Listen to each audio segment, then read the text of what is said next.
This podcast is not affiliated with any Grand Lodge, and the ridiculous antics and opinions of the hosts and guests are their own and should be dismissed immediately.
Yeah, that starts in a couple hours.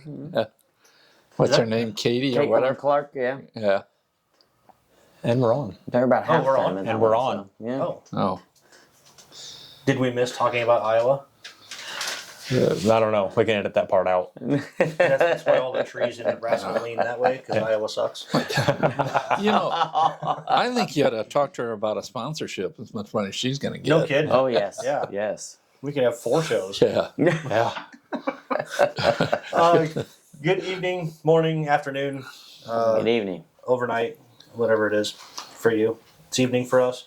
It's episode 8, Studio 357 Masonic Podcast. I'm your host, Joe, co-host Heath, other co-host Jason. Oh, and he's a producer too, right? Yes, yep, Ish, yep. kind of. Cameraman, producer, he's a jack of all trades, so to speak, right? He's a jack something. Runs after the food, right? Yeah. And our guest, who wants to be referred to as John. Thank Just you. John. So, just John, tell us a little bit about, well, you know what, we don't want to start there yet. We don't want to dive into that. No rabbit holes yet. What have we been up to, Heath? We had our lodge meeting last night.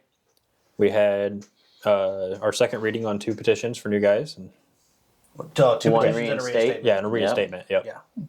Yep. All the investigations are going to start happening this month and hopefully get you guys back in. Side note of that, I got good news last night. We've got a Bethel 18 parent that is going to give me a petition to join our lodge. Yes. Nice. Standing. Yes. So we'll have another one to add in. I thought they're going to make you join the youth group.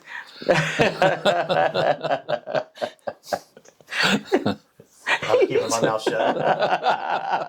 I was waiting for it. I've been up to the same thing as you guys. Lodge last night. One of the petitions we read is sitting over there again. His 3rd time being in the peanut gallery, and we have our newest entered apprentice, Tyson, in the audience as well. Our live studio audience. But it's only live for us, not them. It's not really that much fun. What have you been up to, John? You know, I stay pretty busy. A little bit. I'm the general secretary at the Scottish Rite in the Omaha Valley, and I put in 60 hours a week, but I enjoy it. Between my Masonic obligations and all the boards I sit on that are required to work at the Scottish Rite. So, and we can talk about those things later. Well, speaking of later, tell us about your Masonic resume. Like, what brought you into the fraternity, and kind of a quick rundown of all the stuff you've done. Okay. How long we got? As much time as we need. I'm a second generation. I joined about 30 years ago. I joined for one reason. My grandfather was a 50-year Iowa Mason, and I joined to honor him because he was a gentleman that I thought very highly of. Mm-hmm. And I thought, I'm going to go in and I'll pay my dues the rest of my life. And things kind of changed from there. I stayed in. I became the master of my lodge. And then I got invited to join the Grand Lodge. And I did that for about 12 years. Finished up that tour. At the same time, the Scottish Rite came and asked me if I wanted to be the general secretary. And I said no 3 times. And finally, a good mentor said, "No, you're not going to say no anymore. You're going to take the job." And the reason I kept saying no was it wasn't a lateral move up. My pay was fine, and I finally made the move because that's who they wanted. They wanted me for my background. Most of it was because of the work I did. I had the people skills they were looking for. Mm-hmm. They figured they could trick me or teach me the other stuff I needed to do. So and I've been there since 2015. So. Well, you've done an excellent job. Well, none of us are you. in the Scottish Rite, but we are around enough. That will change by the end of the night, gentlemen. All right, that's the end of our show. No. Petitions all around. Yeah, that was the only reason we had you as a guest. To get free dues in, or no? Well, no, just because we know you don't leave home without petitions, right? Yeah. So you mentioned the Grand Line. You have been a past Grand Master of Nebraska. Correct. Yeah, 2015, very enjoyable. Anybody ever gets an opportunity, just say yes. Very time consuming. I was lucky. It was at a period of time where my kids were out of the house. I had a job that allowed me to travel because there's a lot of traveling, especially in the state of Nebraska. So it worked really well. I was able to follow 2 really good Grand Masters. So we had a nice run for about 3 or 4 years. Not that they haven't had a good run so far, but we accomplished a lot of things and worked well together. Yeah. I know you were Grand Master when we were raised. Yes. I didn't know if you knew that. No, not. I was I just now. I was going through some of today years old. Did I? some of my old files that I had, and I pulled out a certificate from when I was raised, and it was signed by Grand Master of Masons in Nebraska, and it was you. Okay.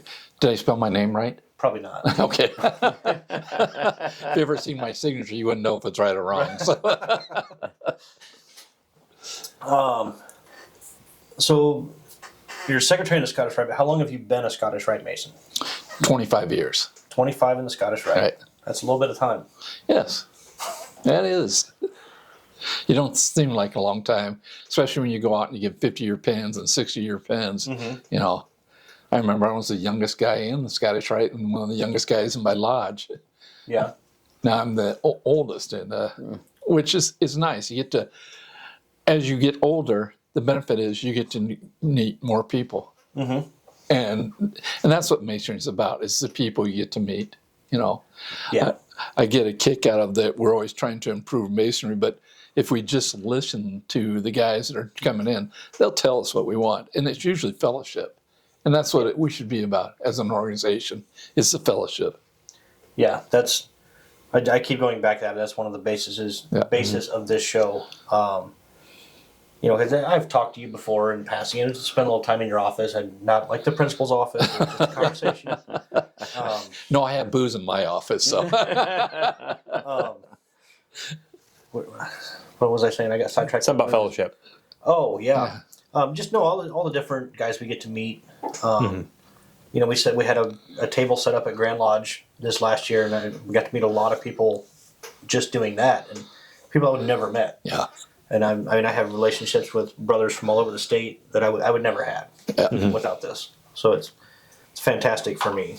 Yeah, and the lucky thing about being a past Grand is I know people from all over the world and stuff like that, and it is truly unbelievable that you can sit down with somebody that may be from England or Canada, and how you communicate and interact with that person is pretty cool. Yeah.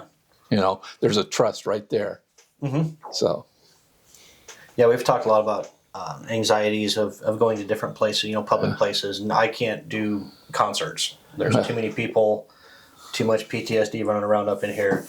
But a Masonic event can be full of people, and I'm fine because I know that it's a safe. Nothing's going to happen at a Masonic event. No. And if there is, we got lots of brothers to have our back. That's right. Okay. You should probably ask one, Jason. Well, You're not on the show like a lot. No. I think that my question would be, what do you think is your greatest accomplishment as a Mason / Scottish Rite member? The greatest thing, Yes. this is probably going to be surprising. I hope it doesn't fit. It is my faith relationship I had. It became a lot stronger being a Mason. And, we don't talk about religion and lodges and stuff like that. Right. But it really strengthened mine. And part of the good thing is you get to meet a lot of good people, and the world is good. Right. And that helps your relationship with your God too, knowing that it's positive out there, Yeah, and that's a good point. Although we are not a religious organization, we are an organization full of religious men. Yeah. Mm-hmm. And the same can be said with charity. We're not a charitable organization, but we have men that are charitable. Yeah. Every time I look at, and I went back to prepare for this, I went back and I printed off my year as Grand Master to look at things that I'd done. But everything I accomplished wasn't done by me alone. It was done by the people around me, the people I asked to help. So, and I was very proud about some of the things we did, things that we still do. One of the things that I thought was one of the biggest things was our petitions. We used to have a petition, and you could sign it and you didn't know anything about it or what an organization was. So we put a petition together that informed brothers when they were coming. And we asked questions we thought were important for us to know to help you when you walked in that door. A little bit of background about you so that we could match a mentor to you and stuff like that. It's great. Yeah, that is, because I have noticed, like, the petition that I top line signed for Gabe is not the same petition that I filled out. The one that you filled out is not the same one that I filled out. Mm-hmm. So it's very interesting. Yeah, I think the old ones just said, "What's your check number on it?" Do you have enough in your bank account? Yeah. What about you, kiddo? Oh, let's see. You're not fooling anybody that you're reading the computer there, are you? No. I was thinking number 4, but that's a pretty big thing. So we'll save that one for later. Let's do a little plug for the Scottish Rite. Just kind of tell us a little bit about the Scottish Rite. What they do, what the purpose is. Well, and Scottish Rite's like a Blue Lodge. Each Blue Lodge has its own unique personality, and Omaha is different than Lincoln or other lodges like Des Moines and things like that. I think what makes us unique is we try and make it a family organization. When we have events, we have babysitting. We try and get the ladies involved too, because and if you've been to if you come to join ours, you're used to a Blue Lodge meeting. Our lodge meetings are you come in, you have a couple drinks. We'll do some information. We eat, and it's fellowship. There's not a lot of business. We have 2 times a year, we actually have a business meeting, and that's to vote on petitions and the new officers. We try and do a lot of education programs. We do a lot of social programs. We're always looking to make it the fellowship. That fellowship, I believe, is the key to everything, so we do a lot of fellowship programs. You guys, I'll get you tickets for this, but one of the biggest events for us is we do an outing. Have you guys ever been to our outing in Pavilion? No. That's we do it twice a year. In the spring, we'll do a steak fry, and you come out there, and it's all social. We have a bar. We do this crazy thing, serve alcohol. Then we have trap shooting. So never kind of figured out how that worked out really well. But we don't let you, if you're drinking, you can't shoot. But it's usually about 2 or 3 hours at night. And I've always been lucky. The weather's been nice. But you get to meet Masons from eastern Nebraska come there. And it's just a fellowship event. And we do other things. We have we have a big Scotch tasting in January. And we bring somebody from Scotland over from one of the distributors, and they talk about the Scotch that they sell and prepare, and we pay to that. I mean, that kind of event right there. Yeah, I mean, we do top-notch things, and it's people love it. I mean, we were going. We had a little dip when COVID happened, but we're back to. We have between 150 and 175 members for our dinners. Wow, nice. Yeah, we're full. And the nice thing is the meals are reasonable. They're $15. We have what's called the culinary masters that come in and cook, and they volunteer and they make the menu so we can stay under that $15. It's a great price. Yeah, and we don't have a liquor license, so you can go get a beer for $2. You just tip in there and stuff like that. So babysitting is $5. So I have one couple that just came in, and the lady comes over and she goes, "This is our date night." When they come down there, and I'm happy about that. I think that's great. Let's see, drinks and steak. Yeah, and a babysitter. And a babysitter. Get Sounds like a a hell of couple a date hours night to with. me. Yeah, absolutely. Well, and the youth groups, the Jobs and Rainbow, they love doing it because we give them money to go do it, so that they got a fundraiser right there, built-in fundraiser. So my question is, if your mom and I go, do you go to the babysitters? Maybe. I might. those Jobs are a little younger for you, so you. But it's. I think right now, the Scottish Rite's the epitome of masonry. To be honest with you. Yeah. And of course, I work there. I'm going to say that, but we focus on that. I mean, we do all kinds of stuff down there, and we bring in guest speakers and things like that. We've got a lady that's going to come in and speak this month from Opera Omaha because they're getting ready for their season. She'll come in and talk about that. We did have our mayor who was going to talk about an issue about the Sky Train or whatever they're putting in. And she was going to come in and talk, but she had to back out. So we get very interesting speakers. We also have debates. Every 2 or 3 months, we'll have somebody come in and do a debate. And that's always pretty good, too. Like, should we legalize marijuana and stuff like that? And can you imagine 70, 80-year-old guys sitting around listening to them talk about legalizing marijuana? That's really good. And then we do other events, like we've got one coming up. We'll put together and we'll go to a Broadway show and stuff like that. We're doing that. We're doing it with Prince Hall.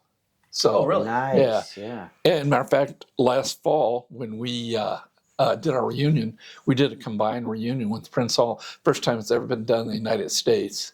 I can't say if it is over in other countries, but we have 5 mandatory degrees you got to do. And they did 1, and AF&M did 4, and then we each picked 1 degree that we thought was exceptional and showed that.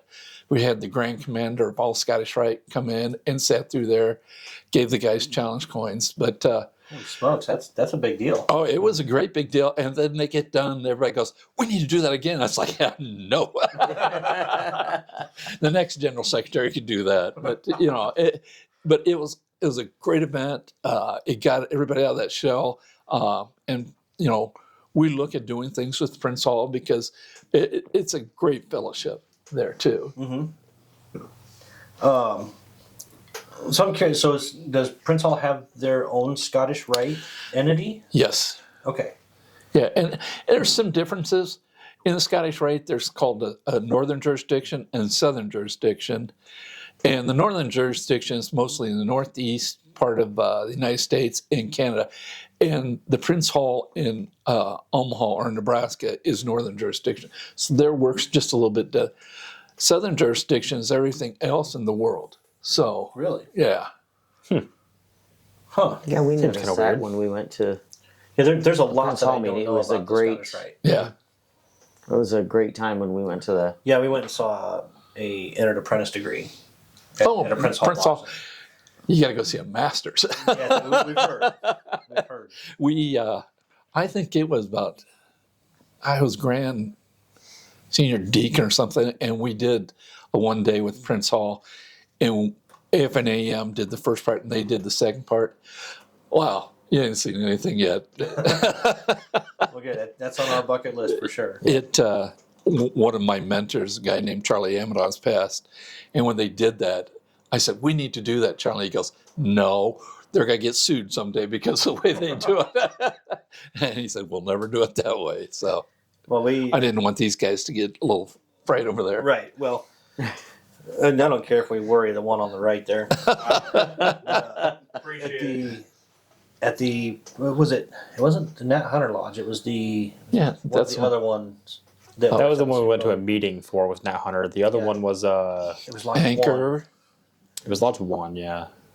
I don't remember the name of the remember. lodge, but there was something special. I'll have to tell you off camera that they did with the wages, Oh, okay. and it was very unique, and I've never seen it before. Yeah. That's a secret that's going to stay a secret of Freemasonry, so we'll tell you off camera. Well, we just had in the Oklahoma Indian degree done up here Yeah, too. I didn't make that, but And there's some differences there too, and it's worth seeing. I mean, and I thought it was all one guys from one lodge, but it wasn't. It's Indians in the state of Oklahoma, and they might belong to different lodges, but they put a team together and they travel all over. They came to Omaha. They're going to Georgia in a couple months, and then to Pennsylvania, and they just call up and say, "We're going here. Who can make it?" And they all know the different parts and stuff like that. So, and when they do it, they take they'll take parts of about Nebraska, state Nebraska, and stuff like that, and then they put a little humor into it. So you got to pay attention, stuff like that. But it was fun. How often do you get different degrees put on at Scottish Rite from different entities or different parts of Masonry? We once in a while, what we'll do is like our 9th and 10th degree is exceptionally good. They will get asked to go some places, and once in a while we'll ask. There's a degree called the 22nd Workman's degree, and it's you sing the whole degree. And we've asked them to come in.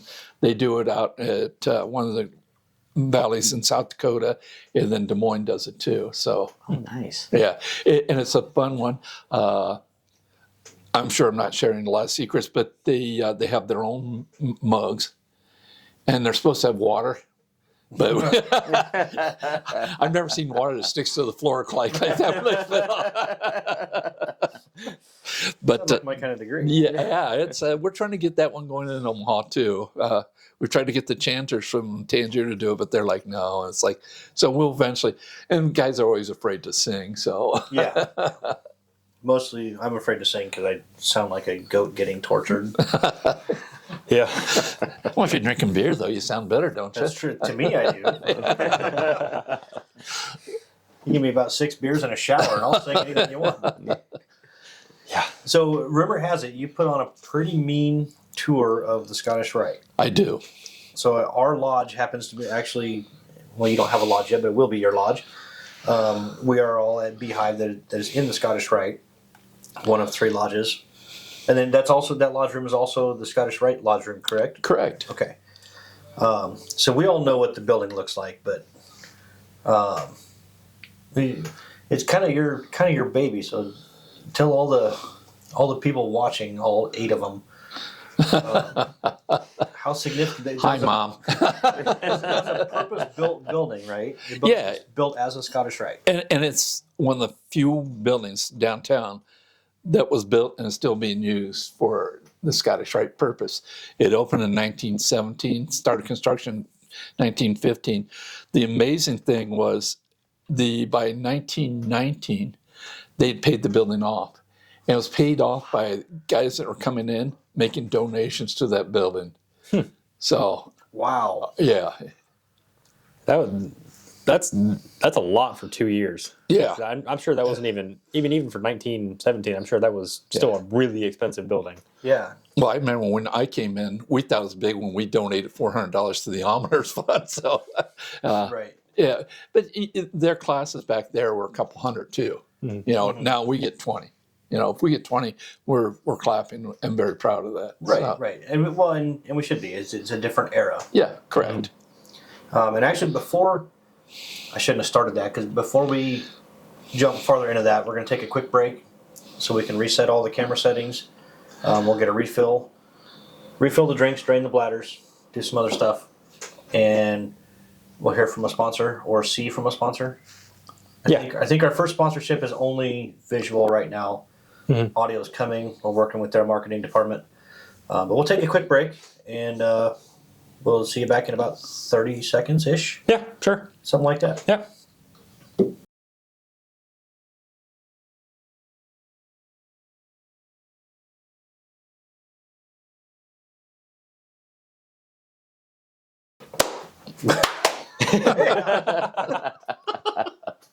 And we're back. If you're watching, you probably saw the Corporal Dagan Page Foundation logo. If you're listening only, you probably didn't hear a damn thing. Like I said, we are working with the foundation, with Dagan's mom specifically. He's made a commercial, some clips, and some audio from their website, and Dagan's mom took it to the board the other night, and so we're just waiting to hear back from them on what they're going to do with that. We have another sponsor that'll come up later in the show at our next break, and rumor has it we might have a new sponsor. We might be trading some money back and forth by the end of the night, I think. Yeah. You take plastic? I'm kidding. Checks in the mail. Okay, so let's go back. John, you mentioned that you started talking about the building, and I cut you off. That was very rude of me, and I apologize. Oh, that's all right. I am kind of rude, though. Well, it's the only way to make me shut up is cut me off. So carry on about the building. It opened in 1917. Forensen was the architect, and he was very unique and very popular in Omaha. He did several of the major buildings in Omaha. Central High School, which was the Capitol building at that time. He did a couple of government buildings. He did some schools, Blair Schools, done that. He even did part of a Memorial Stadium down in Lincoln. Really? So he was a big deal. We did a major remodel in the 60s, and the main entrance was on the north side of the building, and they needed more space, so they refinished the next level down, which would have been, we call it the first floor, but it would have been the basement. And they dug down and made it the entrance street level and repaved it and put a nice courtyard in there, put offices in. But his son was the architect of that. Really? Yeah. Huh. So there's some history there. And then, we've done remodels and things like that. We were very fortunate. We had a gentleman that was an investment guy, and he has set up the Scottish Rite where we take care of almost everything that needs to be taken care of, whether it be painting or redoing ballroom floors. Matter of fact, we did a major renovation in the theater 10 years ago, and then last year we had to do another one where we painted the ceiling. And the ceiling, to repaint the ceiling was $100,000. Wow. But half of that was just on the, what do you call it, when they, scaffolding and stuff like that. So they built it all the way up. It was like 20 feet in the air. And of course, what do you do when you put something that close up there? You tell the guys to go up and change the light bulbs while they can. So we put LED. Yeah. But it looks nice. The ceiling's crisp white and stuff like that. And we did all the trimming. But we're always having to paint things. We're always replacing carpet and things like that. I mean, it gets worn. It gets used. We have 3 Blue Lodges in there and us and other activities going on. We have a group called the Downtown Mall Inc. that spends time down there. Yeah. It's a nonprofit that works on improving downtown Omaha. So we have somebody in that building all the time. So you have a lot of plays and a lot of play practice that happens in there. Yeah. Even the York Rite rents space from us. So Now, that's a curious question I have. The York Rite address is at the Scottish Rite. correct. Is that I don't know anything about the York Rite. Even less than I do the Scottish Rite. Well, they seem to be losing money because they mail it to us and I keep it. We rent them an office down there, and we've got this big mailbox, and their mail goes into there, and we have all the mailboxes for all the lodges and stuff like that. It works really well for them because they're probably a third of the size that the Scottish Rite is in Nebraska, but it gives them a place where they have a mailing address, and if something happens, like their secretary can't come to work or gets sick, they've got a place where all the materials right there, and they can go to work. They have a designated phone line and everything. So, Okay. Nice. yeah. Let's see. Sorry, I had to click something. That's all right. I will bill York for that promotion too. Absolutely. Send them an invoice for us too. Will you? You guys are good about paying your bills. You pay them right on time. So, Good job, Dave. Shout out to our secretary for Yep. Our lifelong secretary yeah. his life sentence. and treasurer. So, the Scottish Rite was my first experience with masonry. That was where I was initiated. That was the only Masonic building that I know of that I had ever been into until well after I was on Master Mason. Okay. So you go in and it's all, the granite and marble floors and the gold leaf and the dental work and the opulent lighting and it. And you thought all Masonic buildings were like that. Boy, these guys must be rich. Omaha is very unique, and there's others. Scottish Rites that have unique buildings too. One of the nice ones is Guthrie, Oklahoma. Shout out to them. Des Moines, really nice.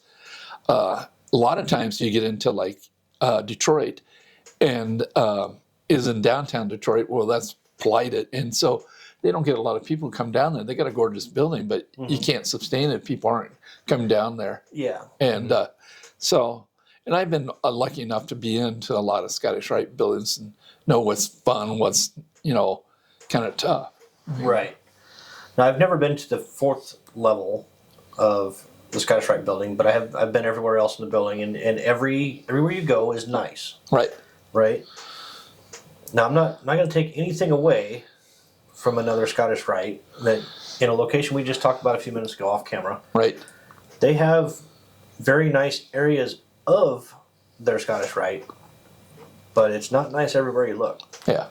Some of it, like the paint's peeling off the walls and the carpet's half ripped up, and it's just amazing. And granted, it's a very large building that I can't even imagine what their property taxes are, even much less the light bill. And that's again, that goes back to we're lucky. I mean, heating and cooling in our building is $6,000 a month. Yeah. Wow. So to offset that is we do a lot of rentals. We have a lot of people come in and rent the building. So, well, yeah, there's sometimes we'll walk into lodge and there's like it was set up as a bride's dressing room. There's glitter and bobby pins and all kinds of stuff everywhere. And other things too.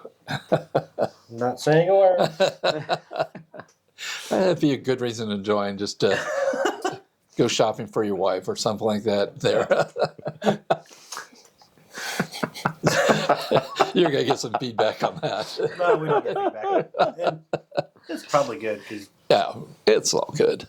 I'm not really that nice of a guy all the time. I probably just wouldn't care. Yeah.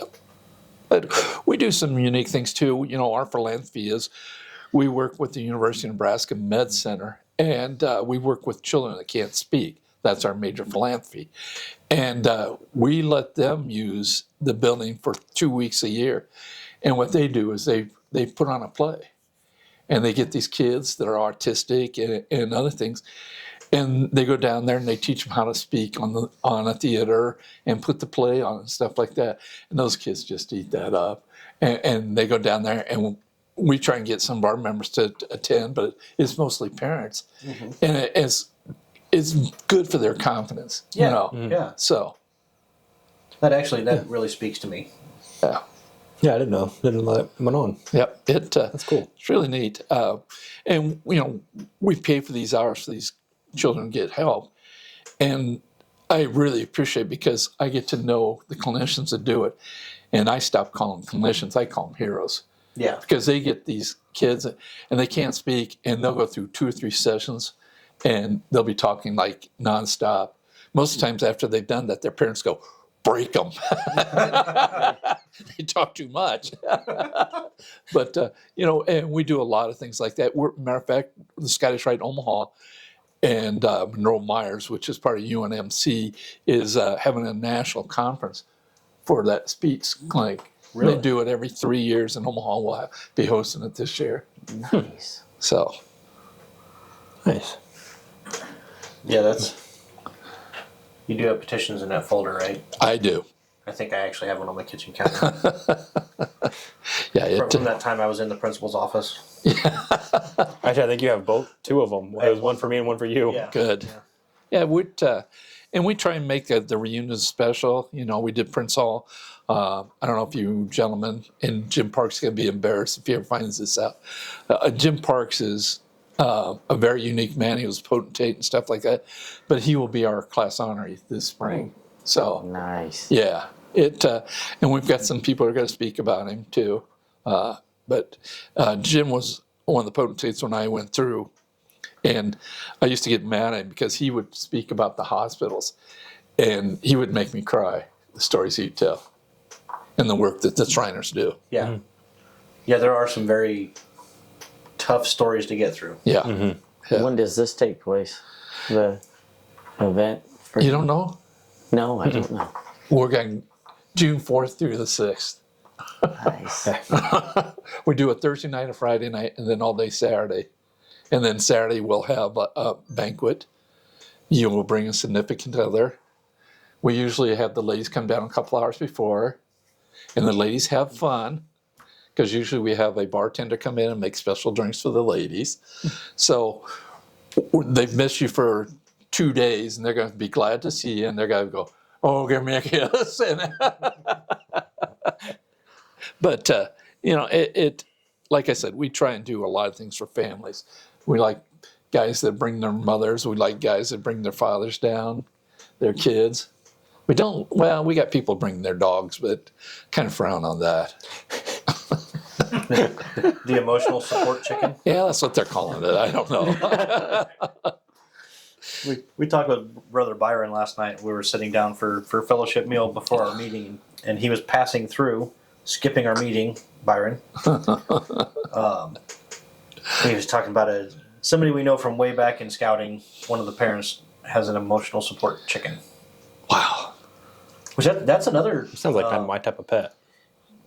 We've been to the theater at the Scottish Rite for some scouting events also over the years in our scouting careers. And some arrow of light ceremonies. Yeah, Yep. he was on the ceremony team for Order of the Arrow, and they would do the crossover ceremonies. Yeah.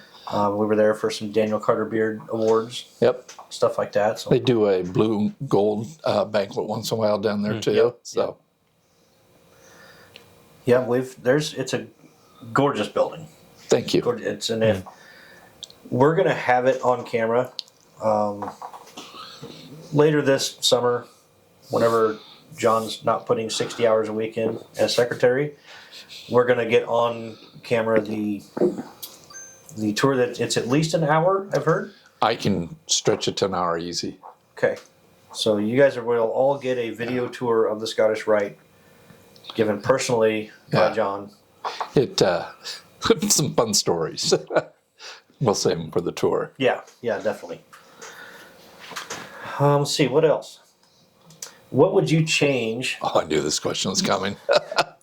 Well, there's one that's not on there that I'll surprise you with. Okay. What would you change about the fraternity? It could be good, bad, just from personal experience, from shit that other people have told you. Could be anything. Okay, this is where Grand Lodge breaks down the door and comes in. There's Okay. I'm going to be. Masons are slow to change, but change is needed. One of the things that in the state of Nebraska, I know other states do it different. I would like to see Nebraska move to a South Dakota model on how we pick the leadership. If you're not familiar in Nebraska, the gentleman, this is going to be the Grand Master, appoints a gentleman to go into line. He's usually the junior deacon, and he moves up. And there's like a vote like you'd have in Russia, Oh, yes, him.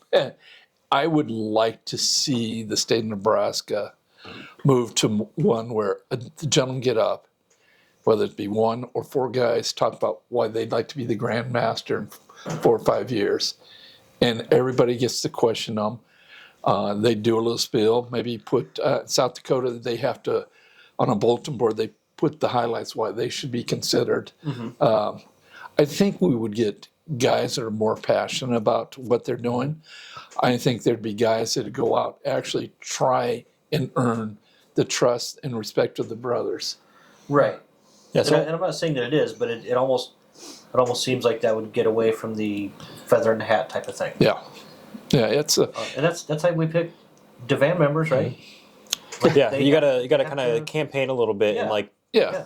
Yeah. work for it. Yeah, you've got to be Not saying that people don't work for it, but you got to be on committees. I mean, before I was appointed into the Grand Lodge, I was the chair of fundraising, and I sat on the membership committee and a couple other committees that leaderships and stuff like that. So when I went out, guys knew who I was, and I'm pretty clear about what I stand on stuff. Now, I'm not saying that picking anybody, but if you get a poor leader and they don't have the skills to be a leader, usually they're going to pick a guy that's no better than them, and it just it can spiral. And I think it's time that we give some guys. Right now we don't have a guy, any kind of leadership out of Western Nebraska, and I know there's good men out there that would be good leaders. Actually, I think our Grandmaster, where's Kimball? Kimball's out, and like he's one of central. the. Is it Central? ish. Yeah, and here's he is going. By the time he's done being Grandmaster, he's going to serve more years than any other person has ever served in the Grand Lodge. Really? Yeah, Wow. I mean, he went on about the same time I did, and things like that. And John, it's good, but you also got to remember that he's probably been on Grand Lodge for like 16, 17 years. Wow. Yeah, that's a lot to ask somebody. It is. It's a huge commitment. Yeah.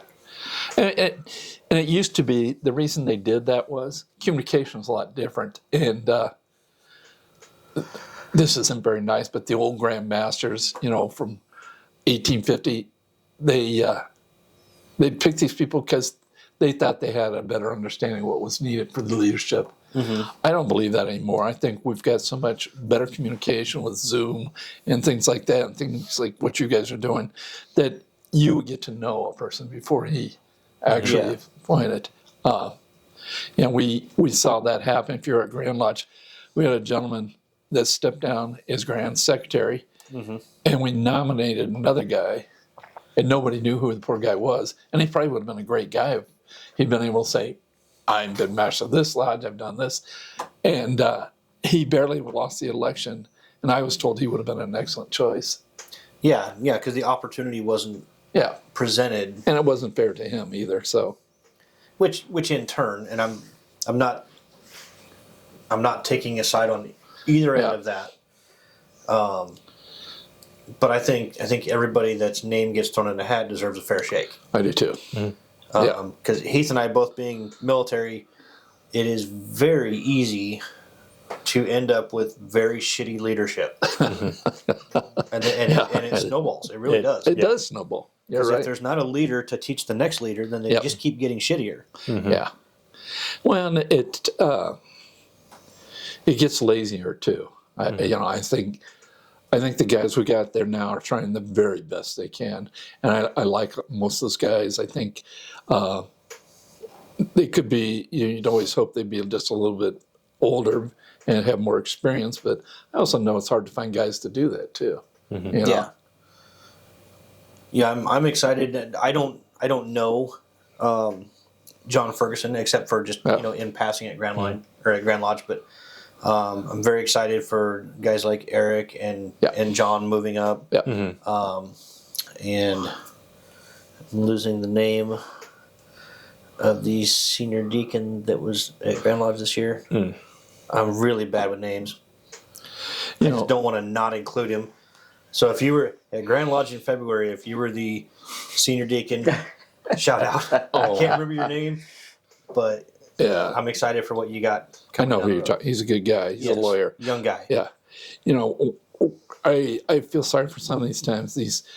When you're a past grand, you think you need to tell the guys coming up what to do, and I try not to do that. I mean, yeah, you know, I had my year as Grand Master. I only had one past Grand Master say something to me about what they do, how I should do something. Yeah. And I listened to him and I said, okay, I got to change it the way you want it, but thank you. But I don't, unless the upcoming officer asks me, I don't. The one thing I do is I give him a book, and it's by a guy named Simmons, and it's called Not the What, but the Why. Yes. And if you ever want to read a book on leadership, that is the best book. And it shows, and I've talked to other guys that get to speak in front of groups about masonry. I said, don't talk about what we do. Nobody gives a crap that we eat lunch at 3 o'clock and we wear a tux. They want to know why you do it. Yep. Your passion, why you're passionate about this. You know, tell them that we help children, or we do this, or we have great fellowship. And if you can get that, and you can get that in your leadership to go out and explain that to people, Masonry it'd blow up. I mean, because Masonry is really exceptionally a neat organization. Yeah, the reason we promote Freemasonry, I mean, we've all Brotherhood. top line signed guys, Yeah. and it's because our passion for what we do. Yeah. You know, I mean, I do enjoy throwing my suit on for degree work. Our lodge dress code is pretty casual, but it really is. It's the passion for fellowship and brotherhood and a sense of belonging. And why not tell the entire world that part? We can keep all the secrets we want, right? Right. But let everybody know that. And I've said this a million times. You guys, well, you have to be. You don't have a choice. But you guys are my brothers, and that's never going to change, ever. I can 100% agree with that. I think from a personal standpoint, with all that I've gone through in my life with my brothers and losing my brothers due to suicide and things of that nature, it's been tough. But I had my brothers there for me and my lodge there for me, and it helped tremendously. And you know, I'm pretty grateful for that. But you know, you had that brotherhood to kind of lift you up. Yeah, keep great you going. support So, system. Yeah. Right. You know, one of the things that I found true was I remember asking a guy when I was joining, said, so tell me about masonry and the people that are in it. He said, if a brother tells you he's going to do it, he's going to do it. And I've never had that not happen. But a guy says, I'll help you move, they're going to be there to help you move. And I don't know any place else in the world that you would have that happen. I mean, I've had neighbors say, yeah, I'll come over and help you paint. But if a mason says he's going to do it, most of the times it's going to happen. Yeah. And it's a tremendous networking. Like there's somebody in the fraternity that does everything. Yeah. Literally everything. Or like Byron, you have one guy that does everything. Yeah. Yeah. He's kind of a jack of all trades. Yeah. Yep. He's also a jack of something. Are we getting close to a break, Bubba? We got about 6 minutes till we need a break. Okay. I've got, I guess, a question just from the. So, from starting in masonry, going to, I guess you could say, what wording I'm looking for, the top dog in Scottish Rite. Does that make sense? What would one expect a time frame for that? Just I know it's personal. It's going to depend on the individual, but realistically, what do you think that would take for someone? Well, it goes to anything in masonry. It's what you want to put into it. It's how long it's going to take. Right. I mean, you guys have had brothers where they join and the next day they're ready to prove up. And then there's other guys, it takes months. And it's not a lack of an intelligence thing, it's just what else is in their life. And I always say, you know, when you come to Scottish Rite, I always joke, I said, when you went in Masonry, did you love memorizing stuff? And 98% of the guys go, no. And I said, well, see, you're halfway there, Scottish Rite. You don't memorize anything. You don't have to know passwords. You don't remember the grips or anything like that. And that makes it a lot easier. And when you go through, you do degree works, but usually there's just one candidate, and you're watching the degree work, and it's more comfortable because then you can listen and pick up on the degree work what they're talking about. The other thing nice about the way we do it in Omaha is our degree work. We show you a video. This is what you're going to see. And then we have the degree director come up and say, this is what you want to look for. Then we do the degree work. And then we show you a post-degree what you just saw. So we've done everything. We've showed you, told you again. And then you get back and you'll go into the lodge room back there because they have to reset up. And then you're allowed to ask questions about what you just saw. So Nice. yeah, it's more education. So that we don't do it all the time. You do it twice a year. So it gives everybody an opportunity to slowly suck in the information you're seeing. Yeah. And it's not a progressive story like Blue Lodge is, where you start with being an apprentice and go to the master's. Each degree kind of stands on its own. So, Okay. Nice. yeah. So when are you going to tell us about the bad parts? The bad part is I'm the general secretary. That's the bad part. We're gonna That should get us to a break. Are we ready for a break now? yeah. Okay. All right. We'll be back. You're going to hear from our new sponsor. Very excited. Excited that we can help him and he's helping us. So we'll see you back in 47 seconds Something like that. ish. At Homeward Handyman Services, we pride ourselves on being honest and giving every job the attention it deserves. Owned and operated by a master mason with 2 decades of expertise in home repair. We are bonded and insured, and we carry the highest standards when it comes to taking care of your home. Whether you need a faucet changed or a light remodel, we can take care of your home improvement needs. Call Michael at 402-915-0824 today for a free estimate.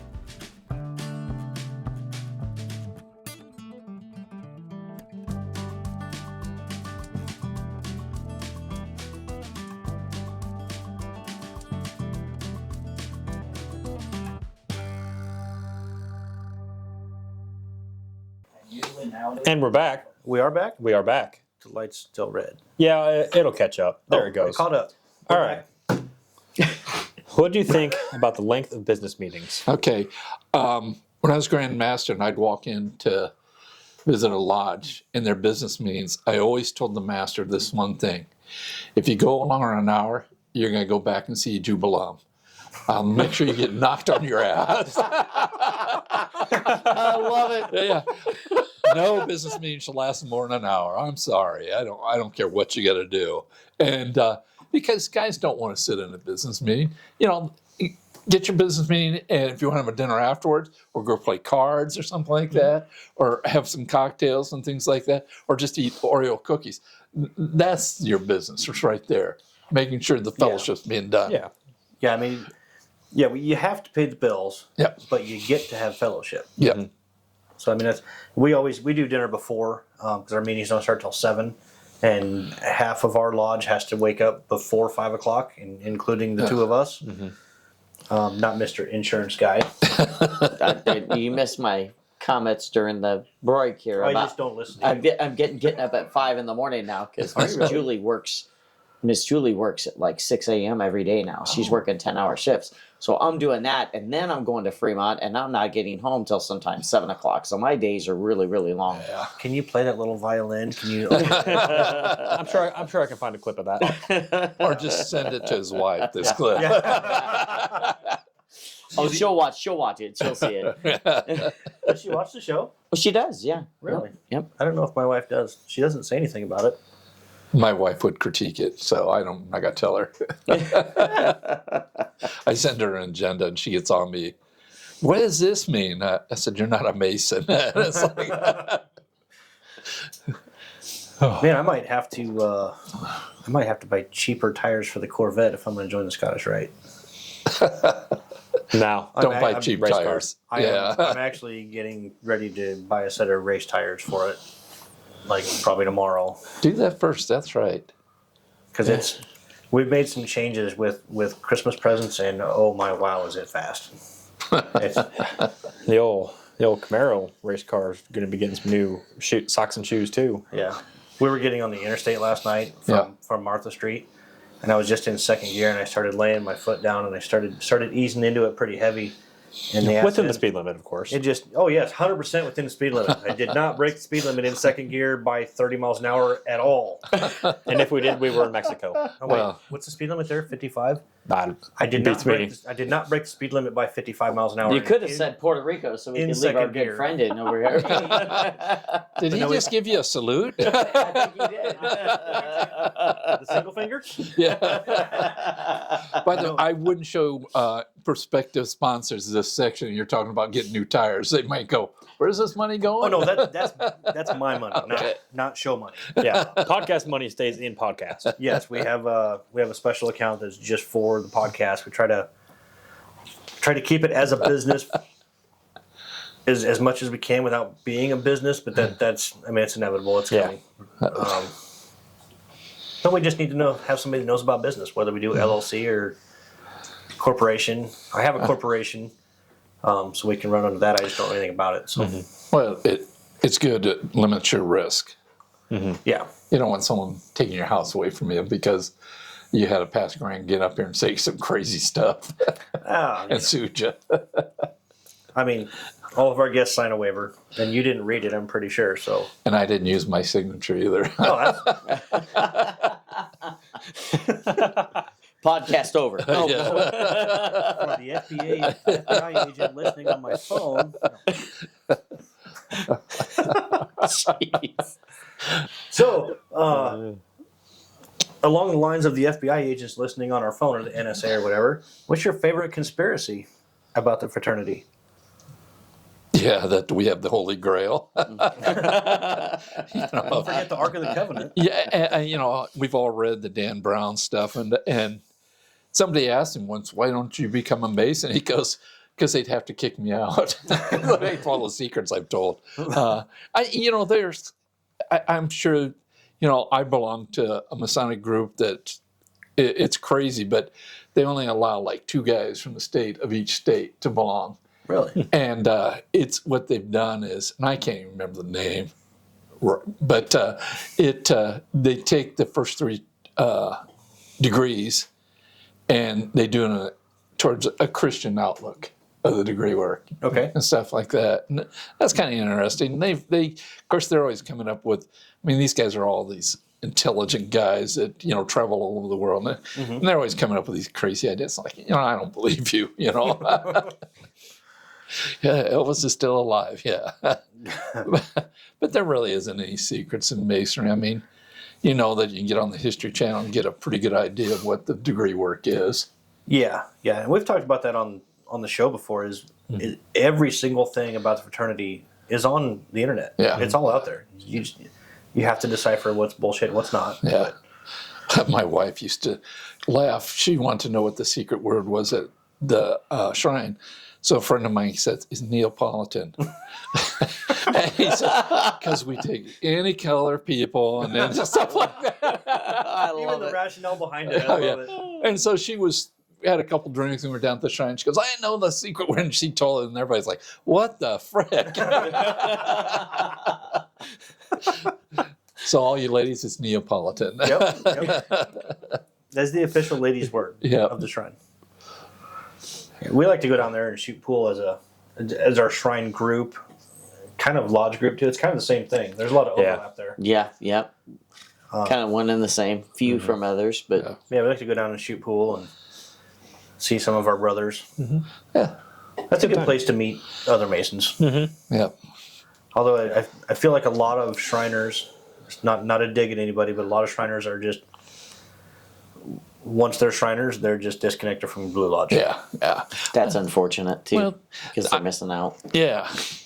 And but that's probably true too. We don't see, if you're in the Scottish Rite, a lot of those guys don't join the shrine either. There's kind of, and not that they're not welcome and stuff like that. It's just that's where they found their place in the Masonic world and things like that. So the best stories I like is when we get a new young guy come in the Scottish Rite, and I'll have the mother come up and go, "My son's single. Can you help him?" I'm like, Scottish Rite? No. We don't have a lot of young single women at the Scottish Rite. Now I have, as a recruiting tool, I use the word recruiting loosely, but guys want to know, can my wife and I meet new people? 100%. You're going to meet more people than you want to meet. Yeah. Yeah. When we were first married, my wife, we came from previous marriages, so you lose all your friends when you get remarried. And that was her first complaint, first 8 months, was like, we don't have any friends. And I became a Mason. It's like, we got too many friends. But that's good.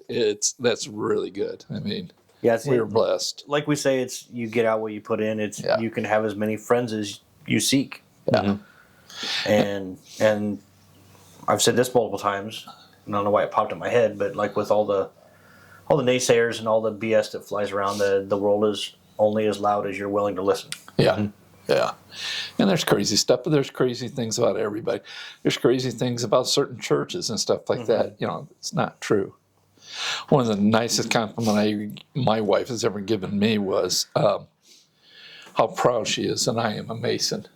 Yeah. And the people that we associate by being Masons, and she talks freely about, my husband is a Mason. So. Yeah, I have a similar compliment from my wife as well. Yeah. It's just it's the quality of people that you meet in this fraternity is second to none. Correct. I wish I could say my wife would say the same thing, but I think she's just excited that I'm out of the house. She's like, I get rid of my husband and a son at the same time. Jackpot. Wait a minute. That's what your mom says. She gets rid of both of us.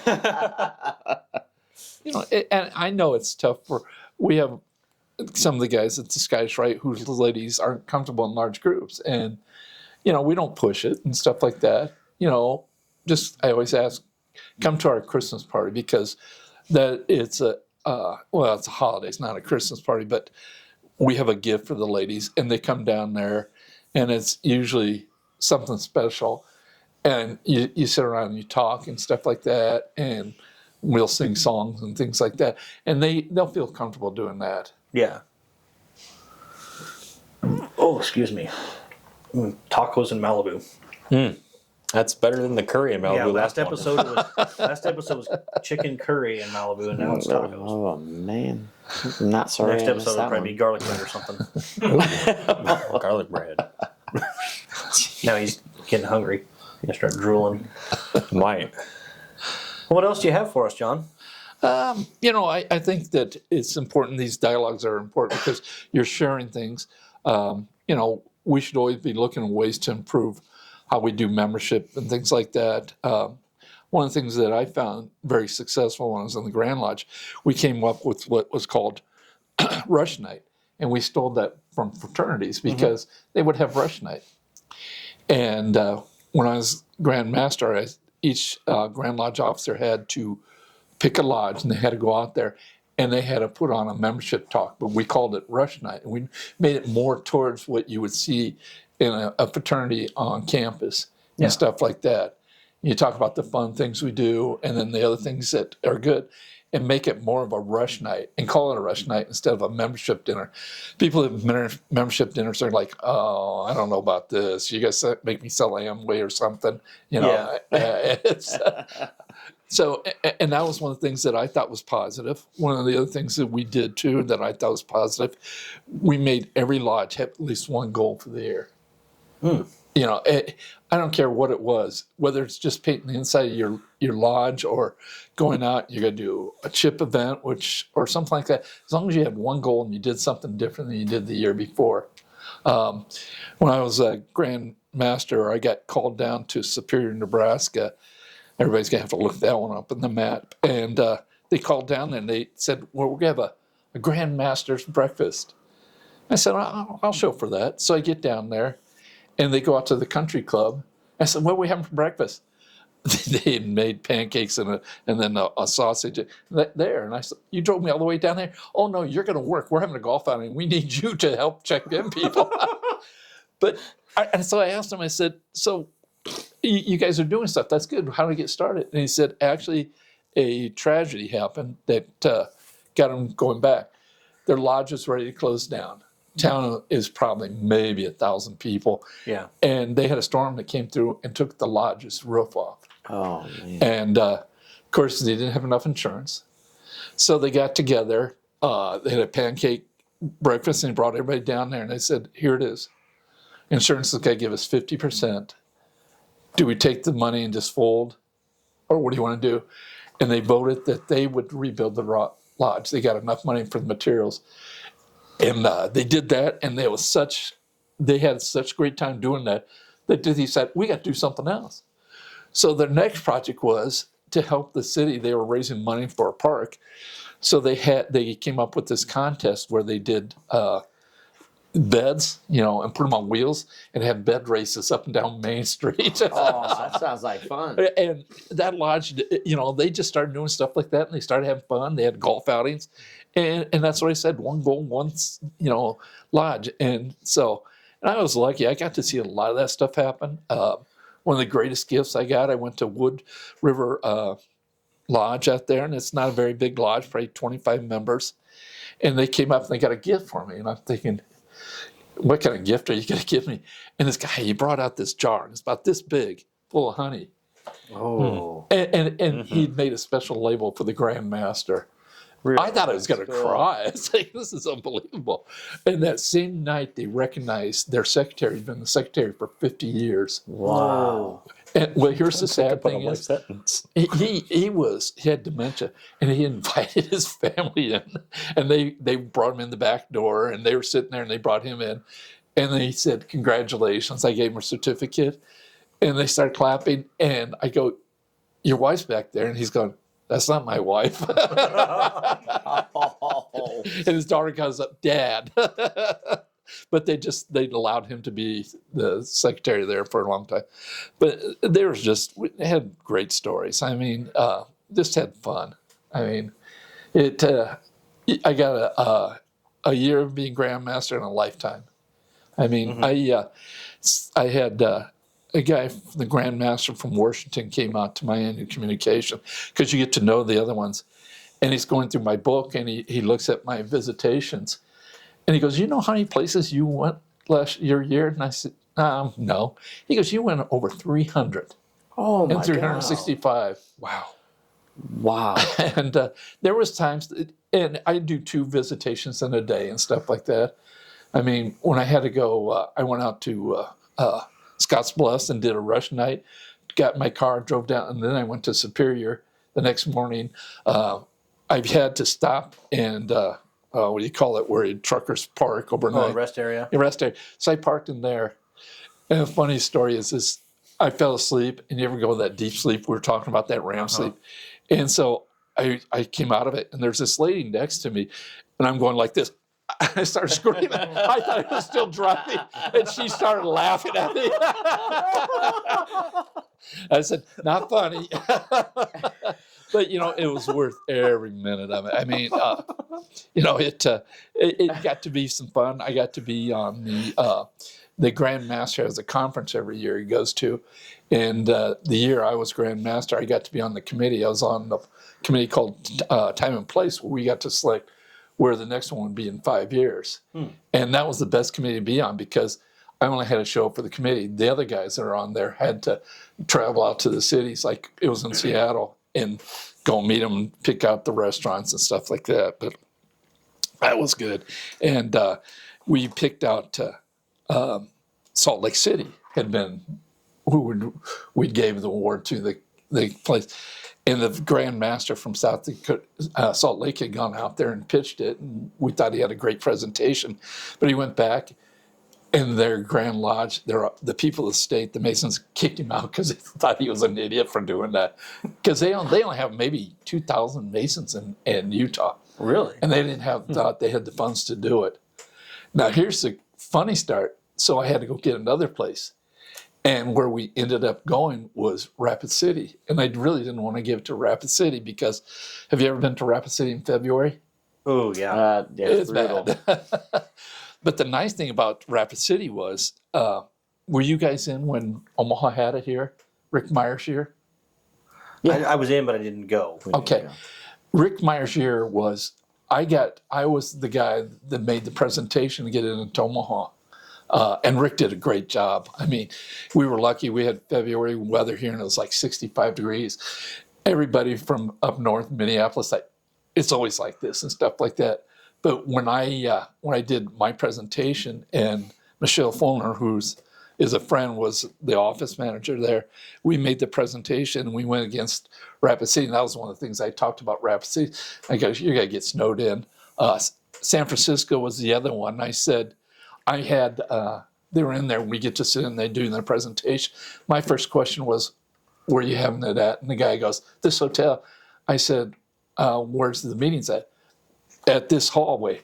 And I said, what's it like getting up there? And the guy goes, I know where you're going, but I'm not going to tell you. It was a straight walk up there. And I thought, 16, 17-year-old Masons can't walk that. So, and then we sold them on it being in the Midwest, and airfare would be cheaper and stuff like that. So I got to be part of that. That was really fun too. Nice. Yeah. All right. Well, I think we're gonna wrap it because it's already coming up on almost an hour and a half for sure. We're about an hour 15. That's not bad. We want to give a shout out to the Anley Company. We talked on the last episode with Brother Jeremy about the big discount for the flagpoles. And he said that came from the Anley Company for the Rainbow Girls. So thank you to those guys for helping them.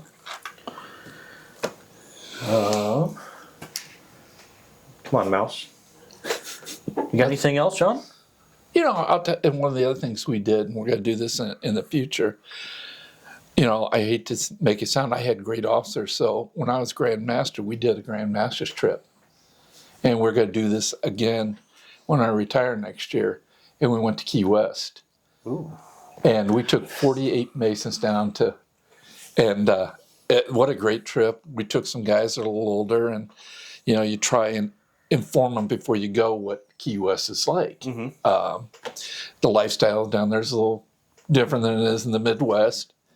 And so that, and I tried to go out to eat at least with each couple and stuff like that. And my predecessor, General Secretary, goes, we talked about this lifestyle, but I haven't seen it. And I said, look over at the bar. See those two hugging? Those two. He goes, oh my gosh. But you know what? We were going to do that again. I've talked to a travel agent, and 2025, the spring of 2025, we will put a trip together for anybody that wants to go. But it will be going to Key West for about 4 days. Nice. Yeah, and we'll put a package together. It's very reasonable. The travel agent actually found a better hotel than we stayed at last time. We'll stay right down on the point. Ooh. So you can pee on Cuba if you want to. But yeah, there's just some of those things. And like I said, we try and do fun things. Yeah. Yeah, I'm Maybe we can do a podcast from there. Hey, Key West sounds like a lot of fun. They have the Scottish Rite building there. Do they really? Yeah. That'd be pretty cool. Yeah, it's about the size of your room here. Well, we could pack it. Oh, yeah. Yeah, we can. I'm pretty sure we can get the camera, and all we need is a camera and a couple microphones. Yeah. And all your listeners, please come with us. Get to meet us in person. All 8 of them. Yeah. Maybe 9. Yeah, I'm really about 7'1". So, And we're getting. It's kind of exploding. And that's yeah, good. That's this good is a problem to have. positive thing. Yeah. It's a lot of fun, and we're genuinely helping people. So I have no complaints here, Yeah. except that I wish I would have done it sooner. Well, there's individuals out there that aren't Masons, and they're seeing this and they're understanding more what Masonry is about. Mm-hmm. You know, it's important to do a good ritual, and when you bring a guy in, you want to do, these young men that are going through over here are finding that out, but they are also finding out that it isn't just about what we tell them in the lodge. Right. It's what we live outside the lodge. Well, I was just talking with Brother Chop when you got here this evening, we are going to Senior Gabe. Yo. We're gonna run a show special in between our regular episodes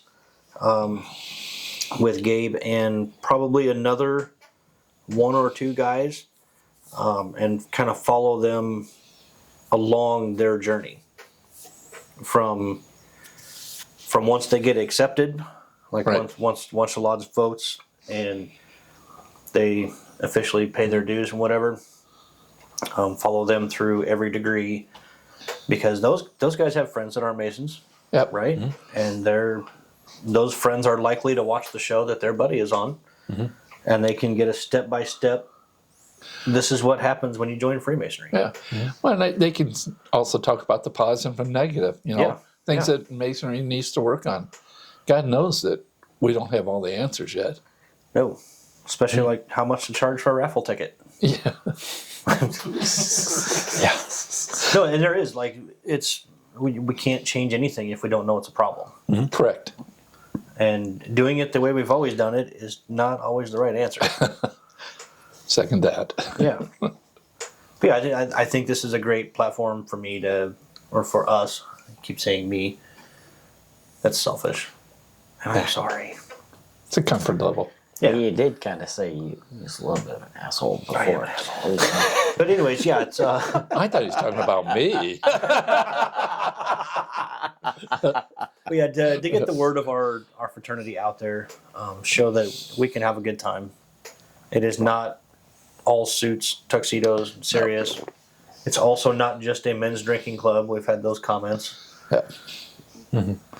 Yeah. We're not a drinking club. We're just a club of men who drink. Yeah. Wow.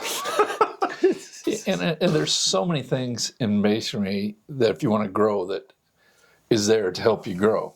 I mean, Yes. if you enjoy history, world history, and stuff like that, great way to follow Masonry through what was going on in the world at its time and stuff like that. Yeah. If you like poetry and stuff like that, there's a lot of great Masonic poetry that's worth reading. There's just a lot of neat things. And it's something that a lot of people don't realize is Masonry is very deeply rooted in the arts. Yes. So if you're into like physical art or music or whatever, it's very deeply rooted in that. But you may have to join to find out exactly how. Yep. So on that, will bring us to our closing of our show. Do you have any shout outs? You know what, John, since you're a past Grandmaster, I'm going to let you go first. You can give a shout out to anybody you want or any entity. Well, I want to thank you, John, for doing this. I mean, I know it's a passion of love, but it's still, you got to take the time, put it together, and I know you do a lot of work for it and done a lot of work.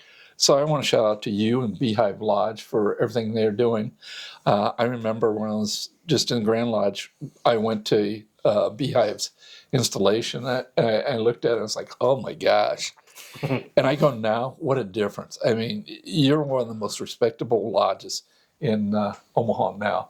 And that's because of guys like you guys. I mean, you're making a difference.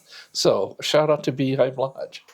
Well, we appreciate that. Yeah, I will absolutely. definitely Thank you pass so those much. along. Yeah. Heath, what do you got? I got about 3 minutes left for the camera, Okay, but so make it fast. no, I just want to shout out everybody that watches it. Yeah. It's growing a lot faster than I think anybody expected. Yep. So I'll make this short and sweet. Shout out to the wife for not wanting to put up with me. God bless her. I'm gonna. My shout out is the same as Heath's and the same as yours. No, See, shout out to brothers. my wife. I 100% wouldn't be doing this if my wife. I don't want to say if she didn't let me, but she allows this to happen. Like, right? Yeah. Happy wife, happy life. Yeah. Wives volunteer a lot of time Yeah. to let us do Yeah, this. she lets me come over here every other Friday night. But I mean, there's a lot of stuff that happens behind the scenes and off camera, scheduling and phone calls and emails and researching equipment and how to use it the right way and software for editing, all that jazz. What are we down to, a minute and a half? about 2 minutes. Okay. on that, we'll just cut it off pretty close here. If you're watching on YouTube or Spotify, leave us a message in the Q&A section. Leave a comment. I'd like to say we'd read your name and comments on the episode, but it's getting too much to do that. If it's something that really stands out or something, we'll definitely do that. You can send us an email at studio357podcast@gmail.com. You can also find us on Facebook. Give us a follow. Whatever platform you're finding us on, like, subscribe, follow. We'll do some bonus content. We have some bonus episodes that'll be coming up soon. If you want to advertise with us, the list is the room that we have for sponsors is quickly getting shorter. We do have a Patreon level for a show sponsor. Please do not just go on Patreon and sign up for that sponsorship and expect us to promote your business. We need to talk to you first. We need to make arrangements. We need to know that it's a good fit. So please don't do that. If you would like to be a regular Patreon supporter for $3, $5, or $7 a month, we would greatly appreciate that. And I think that's it. I think that's it. Wrap episode 8. Wrap. Thanks everybody for watching all these beautiful faces. Thank you, guys. John doesn't have a toast or a glass, but here's to another great show. Yep. And travel well, my brothers.